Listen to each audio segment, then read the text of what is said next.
நமக்கு எல்லாமே கிடைச்சு கொண்டிருக்குது, எந்த கஷ்டமும் இல்லை. அந்த சமூகம் பாதிக்கப்பட்டது, என்னால் முடிந்த நிவாரணங்களையும் உதவிகளையும் அவர்களுக்கு நான் கொடுத்தேன். ஆனால் அந்த நிவாரணமும் அந்த உதவியும் அந்த செயற்பாடுகளும் என்னிடத்தில் எந்த மாற்றத்தை ஏற்படுத்தியது? நீங்க கடைசியா பார்த்திருப்பீங்க, நிவாரண பொருட்களை கொண்டு போன ஒரு சாரார் அதை போட்டோவாக எடுத்து போடுறாரு. என்ன தெரியுமா? ஒருவன் சின்ன சின்னதாக சேர்த்து வைத்த ரூபாய் நோட்டுகள் ஒரு பேக்கில் அப்படி இருக்குது, ஒரு பேக்கில் அப்படியே இருக்குது ரூபாய் நோட்டுகள். அந்த மனிதன் இல்லை சகோதரர்களே, சேர்த்த சொத்துகள் மாத்திரம் மிஞ்சி போனது. இன்னும் சில இடங்களில் அல்லாஹு அக்பர், ஒரு சமூகம் ஒரு ஊடு இருந்ததற்குண்டான வழிகளே இல்லாமல் தரை மட்டமாக போனது. அல்லாஹ் கேட்கிறான், இவர்கள் இந்த பூமியில் பயணம் செய்து பார்க்கவில்லையா?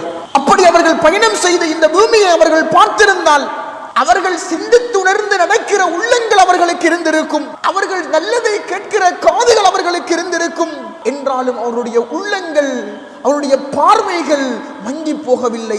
பார்வைகள் நல்லாகத்தான் இருக்கிறது, நெஞ்சங்களில் உள்ள இதயங்கள் தான் மக்கி போய்விட்டது என்று அல்லாஹ் சொல்கிறார். இந்த பூமியை அவர்கள் சரியாக பார்த்திருந்தால், இந்த பூமியில் அவர்கள் சுற்றி பார்த்திருந்தால் எவ்வளவு பெரும் பெரும் அனர்த்தங்களையும் எவ்வளவு பெரும் பெரும் வேதனைகளையும் இந்த சமூகம் சந்திக்குகிறதே, நான் இப்படி வாழ்ந்து கொண்டிருக்கிறேனே, என்னுடைய நிலை எப்படியாக இருக்கிறது என்று அந்த மனிதன் சிந்தித்திருப்பான். அவர்கள் சிந்திக்கிற அளவுக்கு உள்ளங்கள் அவர்களுக்கு இருந்திருக்கும், ஒப்பு நோக்குகிற கேட்கிற செவிகள் அவர்களுக்கு இருந்திருக்கும். அல்லாஹ் சொல்கிறான், பார்வைகள் குருடாகி போகவில்லை, பார்வைகள் அற்றவர்கள் போகவில்லை, உள்ளங்கள் நெஞ்சிலே இருக்கிற உள்ளம் இருக்கிறது, அந்த உள்ளம் தான் செத்து விட்டது என்று அல்லாஹ் சொல்கிறான். பார்க்க முடியாதவாறு மாறிவிட்டது என்று அல்லாஹ் சொல்கிறான். விழியிருந்தும் குருடர்களாக வாழுகிற ஒரு சமூகமாக நாங்கள்